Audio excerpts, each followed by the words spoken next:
আজকের আমাদের শেষ parameter, that is excretion of drug. এটা নিয়ে আমাদের আজকের আলোচনা। তো আলোচনা যাওয়ার আগে আমি ফার্মাকোকাইনেটিকের আমরা কি কি পড়েছিলাম, আচ্ছা তার আগে একটু বলতে চাই যে ক্লাস মাস্ট পড়ে, কেন মাস্ট পড়ে? To send the message. কি মেসেজ? This is the vaccine. আচ্ছা, তো আমরা বলছি যে ফার্মাকোকাইনেটিক্স আমরা একটা একটা করে প্যারামিটার কোনো ক্লাসের আমরা হয়তো দুটো ভিডিও, কোনো ক্লাসের 3টা ভিডিও এভাবে করে করেছি, তো ছোট ছোট ভিডিও আকারে দেওয়ার জন্য। তো last parameter, that is the excretion of the drug. Excretion বলতে আমরা বুঝি removal of systemically absorb drug, এটাকে আমরা বলি এক্সট্রেশন। হ্যাঁ, এক্সট্রেশন বলতে অ্যাকচুয়ালি বোঝা যায় irreversible loss of drug from the body. আর এলিমিনেশন, আরেকটা টার্ম কি এলিমিনেশন, সেটা বলতে আমরা বুঝি যে irreversible loss of parent drug by metabolism and or excretion. হ্যাঁ, আচ্ছা, তাহলে এই যে pharmacokinetics, that is what body does to the drug. যখন একটা ড্রাগ কনজিউম করা হয় তখন এর এই ড্রাগের প্রেক্ষিতে আমাদের বডি কি রেসপন্স করছে সেটাকেই আমরা সিম্পলি কি বলি, ফার্মাকোকাইনেটিক, তাই তো? তাহলে কি করে body? That is absorption, distribution, metabolism আর বায়োট্রান্সফরমেশন অ্যান্ড এক্সট্রেশন। তাহলে আমরা এইভাবে শেষ প্যারামিটার আজকে যেটা আলোচনা করব, তার আগে অ্যাজ এ হোল আমরা একটু কি বলেছিলাম এই ফার্মাকোকাইনেটিক নিয়ে সেটা অ্যাট এ গ্লান্স দেখে যাই। যে ড্রাগ যখন আমরা কনজিউম করি, ড্রাগে আমরা বলছি যে ড্রাগ আমরা ডায়াগনস্টিক পারপাসে ইউজ করতে পারি, ট্রিটমেন্ট পারপাসে, হ্যাঁ, তারপরে কি তোমার কন্ট্রোল, প্রিভেনশন, বিভিন্ন পারপাসে এই ড্রাগকে যখনই আমি দেই, it depends upon the route, আমি এটা এন্টারল না প্যারেন্টাল কোন রুটে দিচ্ছি সেভাবে আমরা ভাগ করে নিয়েছিলাম ড্রাগকে। যদি আমি এন্টারাল রুটে দেই তাহলে এটা সলিড নাকি লিকুইড, যদি সলিড মানে সলিড বা লিকুইড কোন ফর্মে, এই ফর্মের উপর ডিপেন্ড করে তার কি প্যারামিটারগুলো ছিল ফার্মাকোকাইনেটিকের। হ্যাঁ, এভাবে আমরা আস্তে আস্তে স্টেপ ওয়াইজ পড়েছি। যদি সলিড হয় তাহলে এটার ডিসইন্টিগ্রেশন এবং ডিসলিউশন ফেজ পার হয়ে এসেছে। ডিসইন্টিগ্রেশন তার মানে সলিড ড্রাগ যদি ট্যাবলেট হয়ে থাকে তাহলে এটা ছোটো ছোটো পার্টিকেলে আগে ভাগ হয়েছে, তারপর ডিসলিউশন, দ্যাট ইজ এটা ডিসলভ হয়ে যে গিয়েছে সলভেন্টের কোনো, যেমন ইন্টেস্টাইনাল ফ্লুইড, ওয়াটার, এগুলোর সাথে ডিসলভ হয়ে তারপরে সেই ডিসলভ ড্রাগ অ্যাবজর্ব হয়েছে। হ্যাঁ, অ্যাবজর্ব হয়ে তারপর এটা ব্লাড ভেসেলে গিয়েছে, কোথাও পোর্টাল ভেসেলে, then it goes to the liver for metabolism, that is biotransformation. আচ্ছা, এখানে main site of for metabolism, তারপরে এটা লিভারে মেটাবলাইজ হওয়ার পরে এটা এক্সট্রেশন হয়েছে। যেই সাবস্টেন্স আমি দিয়েছিলাম লিপিড সলিবল, দেন এর মলিকুলার অল্টারেশন হয়েছে, that is biotransformation. One form থেকে ড্রাগ চেঞ্জ হয়েছে আলাদা ফর্মে, that is water soluble, make it water soluble for excretion বা দ্য কিডনি। এভাবে ওয়াটার সলিবল ড্রাগগুলো আমরা পড়েছিলাম, যে ফার্মাকোকাইনেটিকের প্যারামিটার আমরা এভাবে পড়েছি। আর যদি আমরা প্যারেন্টাল দিয়ে থাকি তাহলে এখানে তো ডিসইন্টিগ্রেশন ডিসলিউশনের প্রশ্নই আসে না, কারণ প্যারেন্টাল আমি কি দিচ্ছি, লিকুইড। হ্যাঁ, আচ্ছা, যেমন আমি সিরাপ বা যা কিছু দিচ্ছি ওরালও দিতে পারি। হ্যাঁ, তাহলে এন্টারাল রুটে আমি সিরাপ দিচ্ছি, লিকুইড বা ট্যাবলেট দিচ্ছি সলিড ফর্মে, যদি এটা সলিড হয়ে থাকে ডিসইন্টিগ্রেশন ডিসলিউশন, কিন্তু parenteral that is other than enteron, আমি মুখে ছাড়া অন্য রুট ইউজ করছি, তাই তো? আচ্ছা, সেইখানে আমি যখন দিচ্ছি তাহলে কি কি স্টেপগুলো নাই, তার ডিসইন্টিগ্রেশন ডিসলিউশন নাই। আচ্ছা, সেটা কি হচ্ছে তাহলে সার্কুলেট তোমার লিকুইড ফর্মটা ড্রাগের গিয়ে এই ফার্মাকোকাইনেটিকের এই প্যারামিটারগুলো বডিতে যেভাবে স্টেপ ওয়াইজ আমরা পড়েছি আর কি, এইগুলো ফলো করে আসছি। আচ্ছা, এখন আমরা বলছি যে this is the last parameter, that is excretion. আমরা বলছি যে excretion that is irreversible loss of drug from body, হ্যাঁ, আর এলিমিনেশন হচ্ছে যে irreversible loss of parent drug by metabolism and or extraction. তো এখন আমরা আজকে এই ভিডিওর আলোচনায় যেগুলো পড়বো সেগুলো একটু হেডলাইন আকারে আমরা লিখে নিয়েছি, যে পাথওয়েস অফ ড্রাগ এক্সট্রেশন, কী কী পাথওয়ে আছে, মেজর রুটস, যেমন এর মধ্যে আমরা renal, hepatobiliary, pulmonary. These are the major route, and other routes are minor routes যদি আমরা বলি তাহলে saliva, sweat, tears, breast milk, vaginal fluid, hair and nails, হ্যাঁ এগুলো দিয়েও ড্রাগের এক্সক্রিশন হয়। আচ্ছা, তো এখন বলা হচ্ছে যে এই ড্রাগটা বডিতে আমি দিলাম, যেটা অবজার্ভ হলো, তারপরে ডিস্ট্রিবিউট হলো, তারপর কি এটা এখন বায়োট্রান্সফরমেশন হলো, হওয়ার পরে এর এক্সক্রিশন দরকার। কেন এক্সক্রিশন দরকার? যদি এই ড্রাগটা বডিতে থেকে যায় তাহলে কি হবে? টক্সিসিটি তৈরি হবে। এই জন্য একে মলিকুলার অল্টারেশন করে বডি থেকে এক্সট্রেটেড আউট করে দিতে হবে। কেন? ড্রাগ বডিতে তো তুমি ডিজিজ পারপাস, এই জন্যই আমরা ড্রাগ দিয়েছি বডিতে। এখন বডি থেকে এক্সট্রেশন হওয়া দরকার কি? কারণ কি ড্রাগ ইজ ইউজফুল পয়জন। হ্যাঁ, তাহলে এই যে এক্সোজেনাসলি একটা পয়জন দেওয়া হয়েছে বডিতে, এর অবশ্যই কি এক্সট্রেশন দরকার, এলিমিনেশন দরকার। সো ফার্মাকোকাইনেটিকের প্যারামিটারগুলোর মধ্যে যদি আমরা বলি যে ইম্পর্টেন্ট প্যারামিটার, তাহলে আমরা বলবো যে দিস ইজ এক্সট্রেশন। আচ্ছা, এখন এই যে pathway of extraction আমরা বললাম যে major route includes renal, hepatobiliary and pulmonary. হ্যাঁ, তাহলে এই রুটগুলোর এক্সট্রেশনের জন্য যতগুলো পাথওয়ে আছে তার মধ্যে প্রথম দ্যাট ইজ দ্য, ড্রাগটা যদি ওয়াটার সলিউবল হয় তাহলে it goes to the renal route, that is kidney দিয়ে যাবে, হ্যাঁ এক্সট্রেশন হবে। তাহলে process involve in drug excretion through kidney কি কি আছে প্রসেস রেনাল এক্সট্রেশনে? গ্লোমেরুলার ফিল্ট্রেশন, এগুলো আসলে ফিজিওলজির এতে সবাই জানে, এই জন্য আমি এগুলো ছবি আঁকিনি, আমি সব ছবি আঁকার চেষ্টা করি, এটা আঁকি নাই কারণ এটা ফিজিওলজি থেকে সবাই জানে। আচ্ছা, glomerular filtration, that is the passive process, tubular reabsorption, that is active and passive process, and tubular secretion, this is the active process. এখন কোন কোন ড্রাগ কোন কোন প্রসেসে যায় সেগুলো যে জরুরি হচ্ছে যে আমি এটা জানি কিনা। হ্যাঁ, এই কিছু ড্রাগ যেমন কোন কোন প্রসেসে যাবে, গ্লোমেরুলার ফিল্ট্রেশন এই প্যাসিভ প্রসেসে কোন কোন ড্রাগ যায়, টিউবুলার রিঅ্যাবজর্পশন কোনটা হয়, টিউবুলার সিক্রেশন কোনগুলো হয়। হ্যাঁ, এইগুলো হচ্ছে কিছু কিছু ড্রাগ আছে যেগুলো আমরা জেনে রাখবো। আচ্ছা, যেমন যদি একটা ড্রাগের গ্লোমেরুলার ফিল্ট্রেশন সেই ড্রাগগুলোরই হয় যাদের সাইজ বিলো 300 ডাল্টন। কনসেন্ট্রেশন মানে এটা অনেকগুলো ফ্যাক্টরের উপর গ্লোমেরুলার ফিল্ট্রেশন ডিপেন্ড করে ড্রাগের। হ্যাঁ, যেমন একটা বললাম কি সাইজ, এটা হতে হবে কত? Below 300 dalton. তারপরে যেটা ডিপেন্ড করবে concentration of the drug in plasma, then plasma protein binding of the drug, হ্যাঁ renal blood flow, total blood volume, that is যদি পেশেন্ট শকে থাকে তাহলে ড্রাগের এক্সট্রেশন কম হবে। তারপরে hydrostatic pressure in glomerulus, then any pathological condition in the body like heart failure, হ্যাঁ ভেন্ট্রিকুলার ফিব্রিলেশন, তারপর তোমার ম্যালনিউট্রিশন হতে পারে, নেফ্রোটিক সিনড্রোম হতে পারে, গ্লোমেরুলোনেফ্রাইটিস, এই অনেকগুলো ফ্যাক্টরের উপর ডিপেন্ড করে কি গ্লোমেরুলার ফিল্ট্রেশন। তো গ্লোমেরুলার ফিল্ট্রেশন এই প্যাসিভ প্রসেসে ফ্রি ড্রাগ তোমার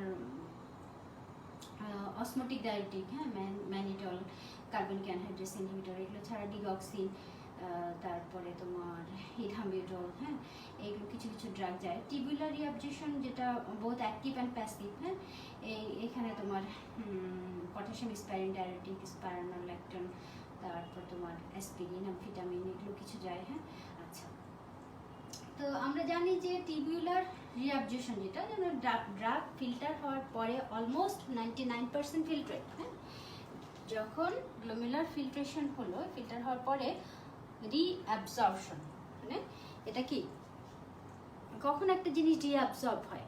টিউবুলার রিঅ্যাবজর্পশন মানে গ্লোমেরুলার ফিল্ট্রেটের অলমোস্ট 99% যে ফিল্ট্রেট সেটা রিঅ্যাবজর্ব হয়। হ্যাঁ, তাহলে বডিতে যখন একটা জিনিস তুমি দিয়েছো এই তখন এই বডিতে সার্কুলেশনে যাওয়ার পরে এটা কিডনি দিয়ে যাওয়ার সময় একবার আবার কি রিঅ্যাবজর্ব, একবার অ্যাবজর্ব হয়েছে এখানে আবার কি রিঅ্যাবজর্ব হচ্ছে। কেন? কারণ বডি মনে করছে যে এটা বডিতে থেকে যাওয়া দরকার। হ্যাঁ, তাহলে এরকম কিছু কিছু ড্রাগ এই বডি এইখানে গিয়ে কিডনির রিঅ্যাবজর্পশন এই ফেজে রিঅ্যাবজর্ব হয়ে আসে আবার বডিতে। হ্যাঁ, after filtration almost 99% filtrate is reabsorbed in the kidney tubules and creates a concentration gradient to two facilitate the tubular reabsorption. এই রিঅ্যাবজর্পশনটা হলো পিএইচ ডিপেন্ডেন্ট। যদি অ্যাসিডিক ড্রাগ অ্যাসিডিক ইউরিনে হয় তাহলে মোর অ্যাবজর্পশন হবে, যদি অ্যাসিডিক ড্রাগ অ্যালকালাইন ইউরিনে হয় তাহলে লেস অ্যাবজর্পশন, মোর excretion হবে, এরকম আর কি।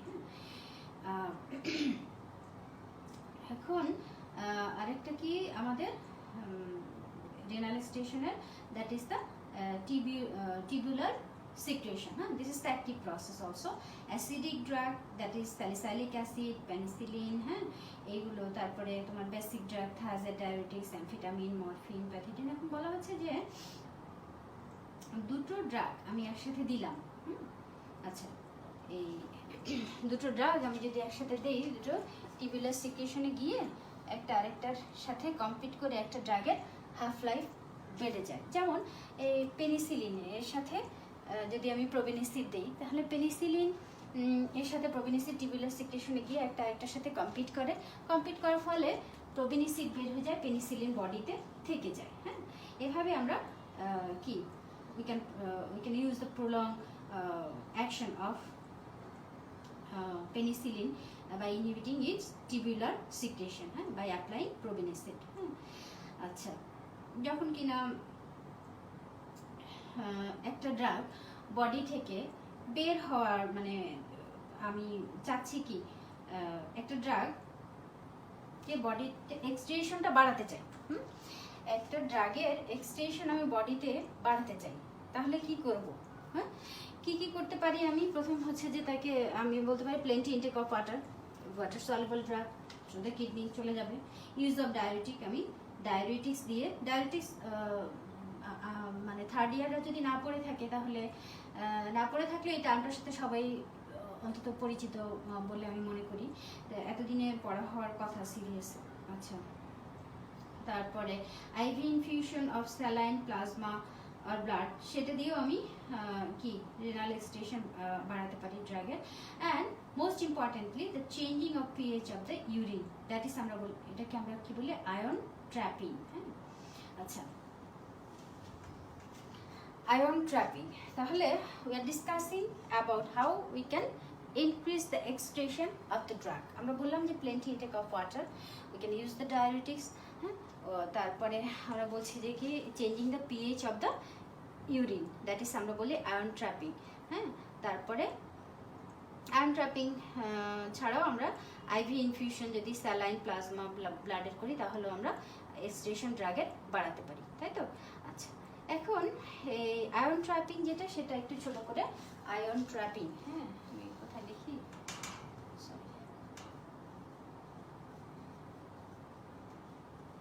এটা অনেক সময় ভাইভাতে জিজ্ঞেস করা হয় বা হয়তো রিটেন কোশ্চেনে ছোট করে আসলো, তাহলে আয়ন ট্র্যাপিং জিনিসটা কি, এটা একটু জেনে নিলে ভালো।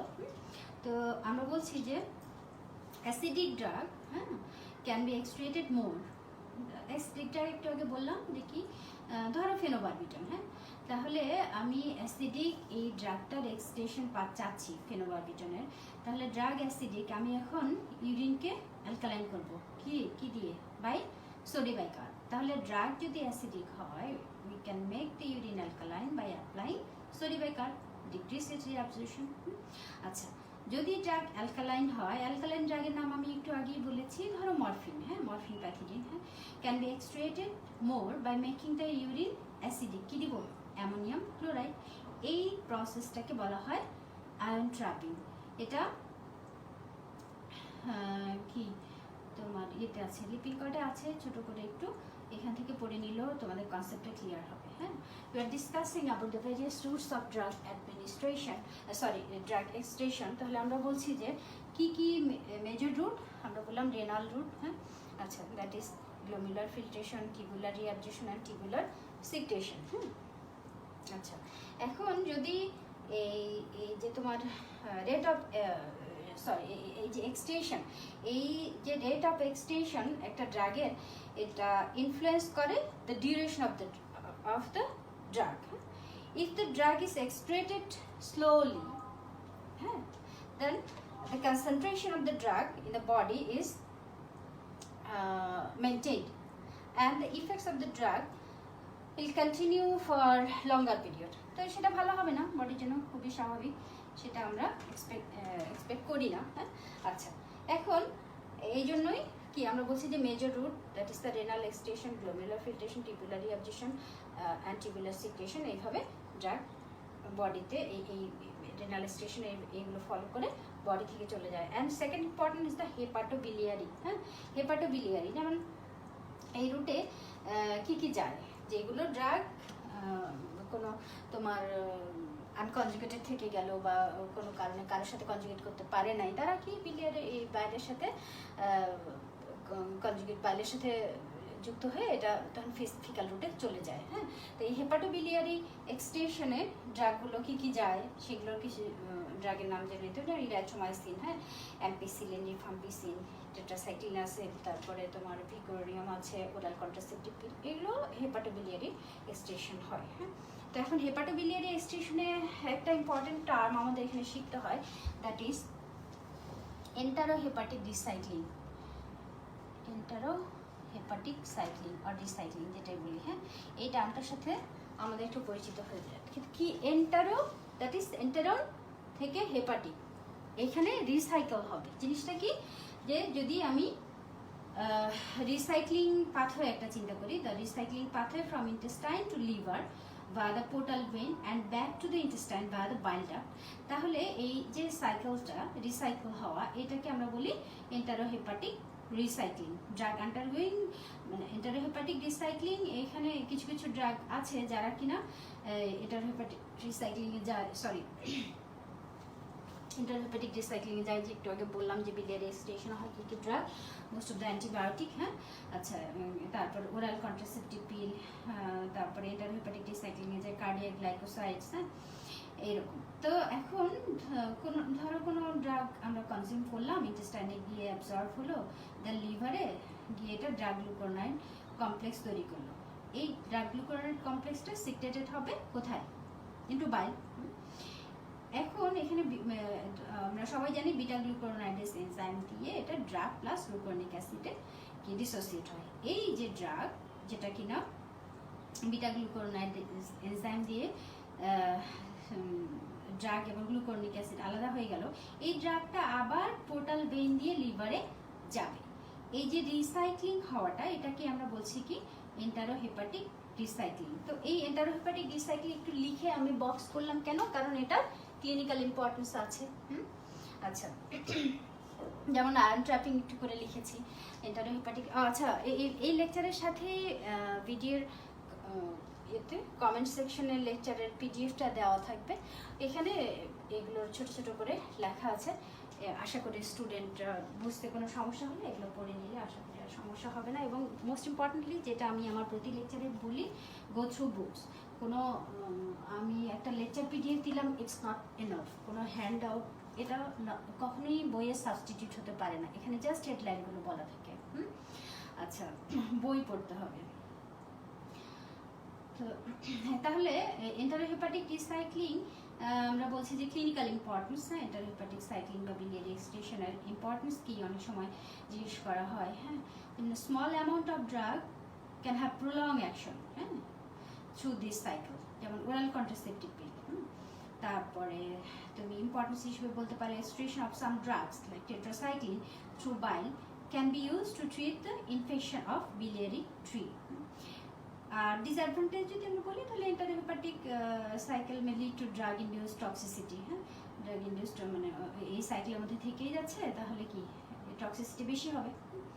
আচ্ছা, তারপরে আমরা বলছি যে ফিকাল ড্রাগ আবার যেতে পারে। তোমার তাহলে রেনাল গেল, হেপাটোবিলিয়ারি, দেন পালমোনারি। আচ্ছা, পালমোনারি যেমন ধরো তোমার ভোলাটাইল অ্যান্ড গ্যাসিয়াস, যেমন ভোলাটাইল অ্যানেস্থেটিক এজেন্টস, তারপরে অ্যালডিহাইড, অ্যালকোহল, এগুলো এই পালমোনারি দ্যাট ইজ রেসপিরেটরি এক্সক্রিশনে যায়। হ্যাঁ, রেসপিরেটরি মানে তোমার জেনারেল অ্যানেস্থেটিক এজেন্ট যেগুলো volatile and gaseous, paraldehyde, alcohol, হ্যাঁ, excreted by simple diffusion with expiration. আচ্ছা, তারপরে আমরা বলেছি যে আরও কিছু কিছু রুট আছে, সালাইভা, সোয়েট, টিয়ার্স, ব্রেস্ট মিল্ক, হ্যাঁ, ভ্যাজাইনাল ফ্লুইড, হেয়ার, নেলস, এরকম। তো এর মধ্যে সবগুলো রুটেই আসলে ইম্পর্টেন্ট। ফার্মাকোকাইনেটিক্সের আমরা যেটা বলি যে প্রথমে হয়তো যেটা বললাম যে এই ফার্মাকোকাইনেটিক্সের প্যারামিটারের মধ্যে ইম্পর্টেন্ট প্যারামিটারই হলো এক্সট্রেশন। কেন? একটা ড্রাগ বডিতে থাকা মানেই পয়জন থাকা, এটাকে অবশ্যই বডি থেকে বের করে দিতে হবে। হ্যাঁ, তো কোন কোন রুটে ড্রাগ এক্সটেনশন হয় এটাও ভাইবার একটা কমন কোশ্চেন হতে বললো যে মেট্রোনিডাজল কি কি রুটে এক্সটেনশন হয়, বা তোমাকে কোশ্চেন করা হলো যে স্যালিভারি রুটে যায় ড্রাগের নাম বলো, ব্রেস্ট মিল্কে যায় এরকম ড্রাগের নাম বলো, হ্যাঁ, অথবা ভ্যাজিনাল ফ্লুইডে যায় ড্রাগ, সোয়েটিং সালাইভার সঙ্গে ড্রাগ যায়, ড্রাগের নাম জানো নাকি? হ্যাঁ, আচ্ছা, এই দিয়ে হয়তো জেনারেল ফার্মা কোশ্চেন শুরু হলো। আচ্ছা, এখন আমরা যদি ব্রেস্ট মিল্ক এটাকে ধরি যে এই রুটে কোন কোন ড্রাগ যায়, তাহলে লিপিড সলিবল ড্রাগ, হ্যাঁ, যা সিম্পল ডিফিউশনে যায়, যেমন ভিটামিনস, মরফিন, নিকোটিন, ফেনোবারবিটন, টেট্রাসাইক্লিন, এগুলো এই ব্রেস্ট মিল্কের মাধ্যমে এক্সট্রেশন হয়। ব্রেস্ট মিল্কের পিএইচ হলো 6.5। So alkaline drug are excreted through milk and acidic drugs are reabsorbed. আর কি বললাম, লিপিড সলিবল ড্রাগগুলো যায়। যদি মাদার কনজিউম করে কোনো সিএনএস ডিপ্রেসেন্ট ড্রাগস, কথাটা খেয়াল করতে হবে, সিএনএস ডিপ্রেসেন্ট ড্রাগ মানে কি? Lipid soluble. তাহলে আমরা বলছি যে লিপিড সলিবল ড্রাগগুলো যায়। We are discussing about the drug extracted via breast milk. আমরা বলছি যেটার পিএইচ 6.5 breast milk। তাহলে মাদার, ল্যাকটেটিং মাদার যদি সিএনএস ডিপ্রেসেন্ট ড্রাগ কনজিউম করে, that is the lipid soluble drug, and by the breast milk it goes to the baby. It depresses the CNS of baby. আবার যেমন ধরো breast মিল্কের সাথে tetracycline যায়, তো tetracycline যখন breast মিল্কের মাধ্যমে বেবির মধ্যে যায়, আমরা বলেছি আগের ক্লাসে কাইনেটিক্সের অন্যান্য প্যারামিটার পড়ার সময় আমরা বলেছি, specially in the class of distribution, কিছু কিছু ড্রাগের অ্যাফিনিটি থাকে টুয়ার্ডস দ্য স্পেশাল টিস্যু। যেমন কার্ডিয়াক গ্লাইকোসাইড কোথায় যায়? হার্টে।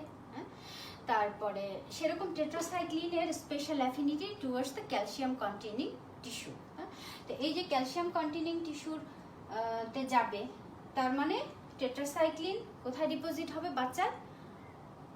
বাচ্চার বোনসে এবং টিথে, ক্যালসিয়াম কন্টেনিং টিস্যুতে।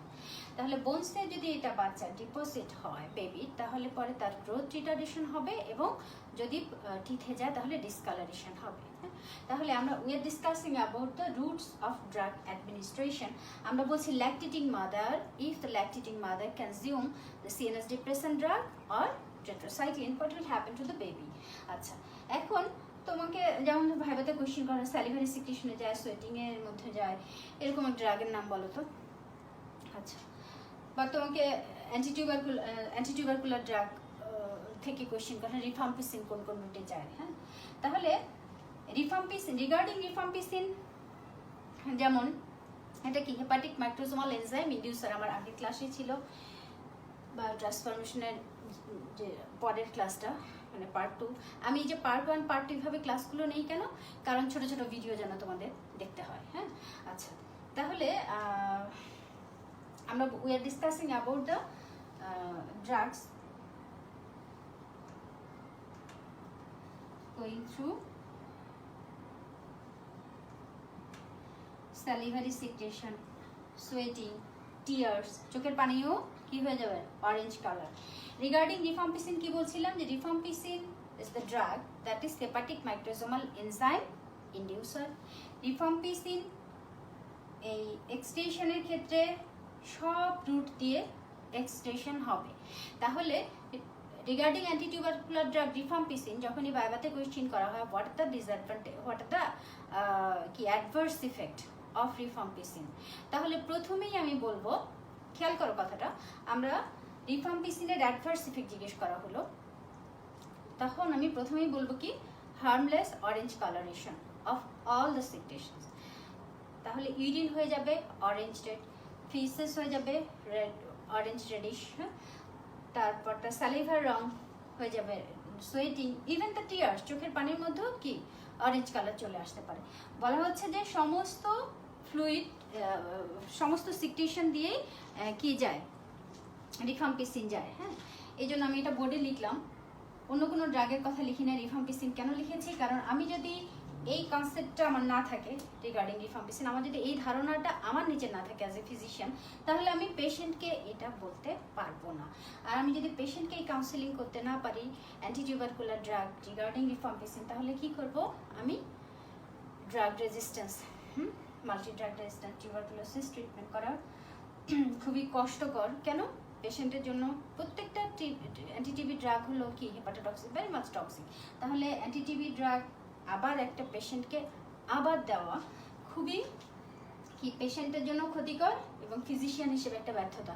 এই জন্য রিগার্ডিং রিফাম্পিসিন কেন বন্ধ করে দিবে? পেশেন্ট ভয় পেয়ে যাবে। তোমার যদি কাউন্সেলিং না করো, যে পেশেন্টকে যদি অ্যাসিওর না করি আমরা যে আপনি ভয় পাবেন না, আপনার প্রস্রাবের রং, আপনার পায়খানার রং এর চেঞ্জ হয়ে যেতে পারে, অরেঞ্জ কালার হতে পারে, ইভেন আপনার কি ঘামের সাথে থুথু লালা এগুলো অরেঞ্জ কালার হতে পারে। হ্যাঁ, তাহলে এই যে আপনি ভয় পাবেন না এরকম আপনার কালার চেঞ্জ হবে, এই কথাটা যদি আমি না বলি, তাহলে পেশেন্ট মনে করবে কি তার রক্ত যাচ্ছে ইউরিন দিয়ে, সাথে সাথে ওষুধটা বন্ধ করে দিলেই তো সমস্যা হয়ে গেল। আছে, যাই হোক, এখন মেট্রোনিডাজল এটাও স্যালিভারি সিক্রেশনে যায়, এই জন্য কি মেটালিক টেস্ট হয়, ভ্যাজিনাল ফ্লুইডের সিক্রেশনে যায়, এই জন্য আমরা ওরালি মেট্রোনিডাজল দিয়ে ট্রাইকোমোনাস ভ্যাজিনাস ট্রিটমেন্ট করতে পারি। হেয়ার নেইল এগুলো দিয়ে এটা হেভি মেটালগুলো যায়, আমরা জানি লিথিয়াম, তারপরে পটাশিয়াম আয়োডাইড যায়। হ্যাঁ, আচ্ছা, তাহলে this are the roots of drug excretion. এখন আরেকটা ছোট কথা দিয়ে আমরা শেষ করি class, that is the order of kinetics. হ্যাঁ, আচ্ছা, এখন আমরা বলছি যে ফার্মাকোকাইনেটিক্সে এই drug usually follow to process for their pharmacokinetic behaviour in the body. একটা হলো আমি কি লিখেছি বোর্ডে, ফার্স্ট অর্ডার কাইনেটিক্স, আরেকটা লিখেছি জিরো অর্ডার কাইনেটিক্স। হ্যাঁ, কথাটা বুঝতে হবে। ফার্স্ট অর্ডার কাইনেটিক্স আমরা বলছি most of the drug follow the first order kinetics. হ্যাঁ, আচ্ছা, জিরো অর্ডার কাইনেটিক্সে কিছু ড্রাগ যায় যেটাকে আমরা বলি স্যাচুরেশন কাইনেটিক্স আর নন লিনিয়ার কাইনেটিক্স আর ডোজ কনসেন্ট্রেশন ডিপেন্ডেন্ট। হ্যাঁ, কাইনেটিক্স আমরা এই অন্য নামগুলো কেন কেন কেন এভাবে জিজ্ঞেস করা হয়, যদি জানা থাকে তাহলে উত্তর দিবে। হ্যাঁ, আচ্ছা, তো এখন আমরা বলছি যে ফার্স্ট অর্ডার কাইনেটিক্সটা কি, যে rates at which absorption distribution, কথাটা বোঝা মুখস্থের না, কিন্তু আমরা বলছি যে rate at which pharmacokinetics, that is parameter of pharmacokinetics, absorption, distribution, biotransformation and excretion of the drug occur are proportional to the concentration of the drug. This is because the process follows the law of mass action. হ্যাঁ, তাহলে এই first order কাইনেটিক্সের that follow the law of mass action. Enzyme for metabolism of drug are usually more than required. তাহলে কি হবে, enzyme machinery is not saturated. At the time a constant fraction of the drug will come out. It is dose dependent and clearance is constrained. তাহলে constant fraction of the drug come out বলা হচ্ছে যে যদি আমি 80 milligram drug দেই, 80 milligram, তাহলে এর যদি তোমার কনস্ট্যান্ট, আমরা বলছি কি constant fraction per unit of টাইমে চলে আসবে। তাহলে আমি যদি 80 মিলিগ্রাম দিই এবং 50% যদি এক্সট্রেটেড হয়, 50% যদি 80 মিলিগ্রামের এক্সট্রেটেড কত থাকবে, 40 মিলিগ্রাম। আমরা বলছি 50% এক্সট্রেটেড হবে constant fraction per unit of টাইমে। হ্যাঁ, আচ্ছা, তারপরে এই 40 মিলিগ্রামের আবার 50% যদি এক্সট্রেশন হয় তাহলে কত হবে, 20, এভাবে হবে 10। হ্যাঁ, তাহলে এইভাবে করে 50% এক্সট্রেটেড হবে পার ইউনিট অফ টাইম, মানে তোমার একটা কনস্ট্যান্ট ফ্র্যাকশন হবে পার ইউনিট অফ টাইমে। এটাকে আমরা বলি জিরো অর্ডার কাইনেটিক্স, এবং most of the drug follow zero order kinetics in their pharmacokinetic behaviour. হ্যাঁ, এখন ফার্স্ট অর্ডার কাইনেটিক্স। আচ্ছা, জিরো অর্ডার কাইনেটিক্সটা কি, here the rate of pharmacokinetics are proportional to the concentration of the drug. আচ্ছা, are not proportional to the concentration of the drug. যেখানে first order কাইনেটিক্সে কি ছিল, proportional to the concentration of the drug, আমরা বলছি যে zero order কাইনেটিক্সে এটা proportional নয়। যখন কিনা ড্রাগ মেটাবলাইজিং এনজাইমগুলো কম পরিমাণে থাকে দ্যান রিকোয়ার্ড এবং এনজাইম মেশিনারি স্যাচুরেটেড, হ্যাঁ, এনজাইম মেশিনারিগুলো স্যাচুরেটেড হয়ে থাকে, তখন একটা constant amount of the drug comes out. হ্যাঁ, it is dose independent and clearance is decreased. তো এই ফলো করে কারা, ইথানল, ফিনাইট্রোইন, হাইড্রোজ অ্যাসপিরিন। হ্যাঁ, ফলো করে কারা? 3টা ড্রাগ বললাম কি, এবং বোর্ডে লিখছি কেন জানতে হয়। ইথানল, ফিনাইটোইন, কি বললাম, হাইড্রোজ অ্যাসপিরিন। আচ্ছা, এখন আমরা বলছি যে এটা কি কনস্ট্যান্ট অ্যামাউন্ট অফ ড্রাগ। এখানে যেমন ধরো আমি যদি এখন 80 মিলিগ্রাম দেই, 80 মিলিগ্রাম দিলে পরে 10 মিলিগ্রাম চলে গেল, থাকবে কত? 70। আবার একটা নির্দিষ্ট টাইমের পরে 10 মিলিগ্রাম চলে গেল, হবে কত? ড্রাগটা 60। আবার এটা 10 মিলিগ্রাম চলে গেলে হবে এটা 50 মিলিগ্রাম। তাহলে এখানে আমরা বলছি যে ফার্স্ট অর্ডার কাইনেটিক্সের ক্ষেত্রে fraction, constant fraction per unit time. এখানে বলছি কনস্ট্যান্ট অ্যামাউন্ট। আচ্ছা, তো কে ফলো করে zero order kinetics? That is ethanol, phenytoin, aspirin, high dose aspirin. হ্যাঁ, আচ্ছা, এখন আমরা বললাম যে এটা বলে আমাদের ক্লাস শেষ। কি লাস্ট যে একটা কোয়েশ্চেন লিখেছি আমরা, সেটা ইন এ শর্ট আমরা বলে দিই, হাউ ক্যান উই প্রলং। এটা আমার ওই যেটা লেকচার পিডিএফ পাওয়া যাবে, দিব কমেন্ট সেকশনে, সেখানে ডিটেলস চেষ্টা করেছি একটু ডিটেলস লেখার। আমি ইন এ শর্ট ভিডিওতে বলে যাই, how can we prolong the drug action. একটা ড্রাগের অ্যাকশন তুমি কিভাবে বাড়াতে পারি, কিভাবে বাড়াতে পারি একটা ড্রাগের অ্যাকশন। আমি যদি ড্রাগটাকে কোনো রুট চেঞ্জ করে দেই, হ্যাঁ, তারপরে আমি যদি ড্রাগের কি এটার আমি স্লো অ্যান্ড সাস্টেইন অ্যাবজর্পশন করি, যদি রুট চেঞ্জ করে অথবা কোনো সেকেন্ড সাবস্ট্রেট অ্যাড করে, তাহলে অ্যাকশন প্রলং করতে পারবো। ড্রাগের যদি আমি মেটাবলিজমটাকে কমিয়ে দিতে পারি এবং ড্রাগের এক্সটেনশনকে যদি কমিয়ে দিতে পারি, এই তো মেইন কথা, তাহলে আমি একটা ড্রাগের অ্যাকশন প্রলং করতে পারবো। তাহলে slow and sustained absorption of the drug. We're discussing how we can prolong the drug action. তাহলে প্রথম আমরা বললাম slow and sustained action.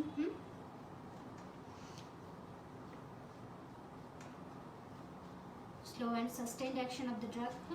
তাহলে আমরা ড্রাগের অ্যাকশন স্লো অ্যান্ড সাস্টেইন কিভাবে করব? বলছি যে আমি রুটটাকে অল্টার করে দেবো। হ্যাঁ, যেমন ইনসুলিন, ইনসুলিন আমি সাবকিউটেনিয়াস দেই স্লো অ্যান্ড সাস্টেইন অ্যাবজর্পশনের জন্য। আমি যদি ইনসুলিন এমনি দেই, তাহলে পরে ইনসুলিনের হাফ লাইফ কত?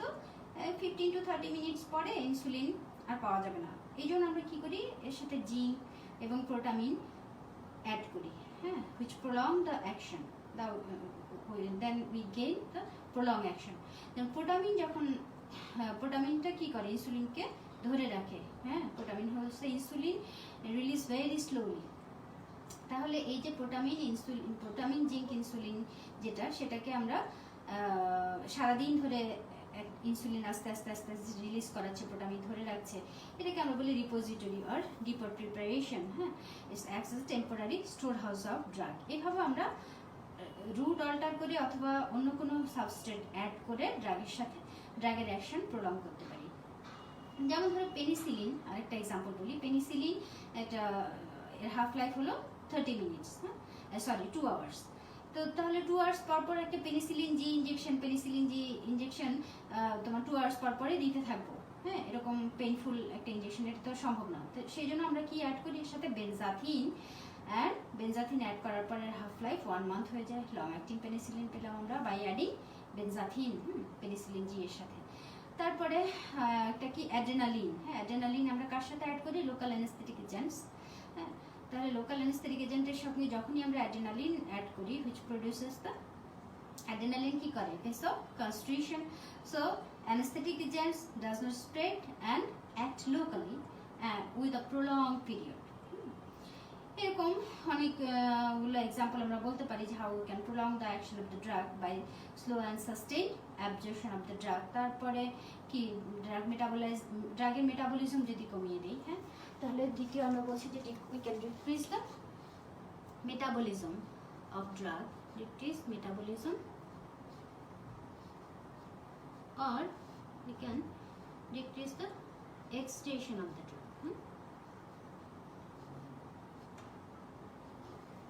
তাহলে স্লো অ্যান্ড সাস্টেইনড অ্যাকশন এর কিছু ওয়ে আমরা জানলাম। মেটাবলিজম কিভাবে কমাতে পারি? ড্রাগের মেটাবলিজমকে যারা বাড়ায়, হ্যাঁ, ড্রাগের মেটাবলিজম করায় যারা, হ্যাঁ, সেই মাইক্রোজোমাল এনজাইমকে ইনহিবিট করে দিব, তাই তো? আচ্ছা, যেমন ধরো ইনহিবিশন অফ হেপাটিক ম্যাক্রোজোমাল এনজাইম, যেমন বাই এই হেপাটিক ম্যাক্রোজোমাল এনজাইম কে ড্রাগ দিয়ে যদি আমি ইনহিবিট করতে পারি, যেমন সিমিটিডিন, মেট্রোনিডাজল, ডাইসালফিরাম, আইসোনিয়াজেন, এটা এগুলো আমি আগের ক্লাসেই বলেছি। হ্যাঁ, তাহলে কি হবে, ড্রাগের মেটাবলিজম কমে যেতে পারে। তারপর আমরা ড্রাগের এক্সটেনশন কমাতে পারি কিভাবে, এই যে একটু আগে আমরা বললাম পেনিসিলিনের সাথে কাকে কম্পিট করি আমরা, প্রোবিনিসিড, কোথায়, দ্য রেনাল টিবিউলার সিক্রেশন। তাহলে দুইজনে যখন কম্পিট করে তখন কিনা আমরা পেনিসিলিনকে পেয়ে যাই, তার হাফ লাইফ প্রলং করি। হ্যাঁ, প্রোবিনিসিড চলে যায় আর পেনিসিলিন থেকে যায় বডিতে। হ্যাঁ, and we can also decrease the excretion of the drug by changing the pH of the urine. Acidic drug হয় তাহলে আমি administer করলাম ammonium chloride, urine is more acidic, so acidic drug is reabsorbed. Prolong the action of the drug, আমি চাচ্ছি acidic ড্রাগটা বডিতে থাকুক, তাহলে আমি ইউরিনটাকে আরো কি করব, অ্যাসিডিক করে দেব বাই অ্যাডমিনিস্ট্রেট কি অ্যামোনিয়াম ক্লোরাইড। আচ্ছা, আর বেসিক ড্রাগ যদি হয়, আমি যদি চাই যে বেসিক ড্রাগটা প্রলং অ্যাকশন থাকুক বডিতে, তাহলে আমি ইউরিনকে আরো বেসিক করে দিব by applying soda bicarb. Basic drugs is reabsorb. তাহলে এই গেল আমাদের মোটামুটি এক্সট্রেশনের রিলেটেড কথাবার্তা, কি ফার্মাকোকাইনেটিক্স এবং এই ফার্মাকোকাইনেটিকের যে প্যারামিটারের লাস্ট প্যারামিটার এক্সটেনশন আমরা পড়লাম ইন এ শর্ট, এটা এই যে বলছি এটা কি পিডিএফ থাকবে লেকচারের লিঙ্কের সাথে। আর এই বাকি যেগুলো আমি শুরু থেকে জেনারেল প্রিন্সিপালস অফ ফার্মাকোলজি থেকে শুরু করে অ্যাবজর্পশনের সম্ভবত একটা ক্লাস আমি এরকম রেকর্ডেড ভিডিও দিতে পারিনি, এটা পাওয়ার পয়েন্ট প্রেজেন্টেশন ছিল। এই দুটো ছাড়া বাকি সবগুলোতে মোটামুটি পিডিএফ আছে, এবং যদি পিডিএফ না থেকে থাকে তাহলে পরে এই এক্সিস মেডিকেল স্কুলে হাতে লিখছে অনেক ছেলেমেয়ে অনেক যত্ন করে, আমি জানি না অত সুন্দর করে আমি নিজেও হয়তো লিখতে পারতাম না আমার পিডিএফগুলো, তারা এই যে আমি যা বলছি এইগুলোই জাস্ট লিখে ফেলেছে। যারা কমিউনিকেট করে আমার সাথে ক্লাসের জন্য অনেক সুন্দরভাবে গোছানোভাবে তারা লিখেছে, তাহলে ওইগুলো আমরা কালেক্ট করতে পারি যাদের দরকার তাদের কাছ থেকে। হ্যাঁ, তো আমাদের ক্লাস আজকে এই পর্যন্তই থাকুক, সবাইকে আবারও সালাম ও শুভেচ্ছা।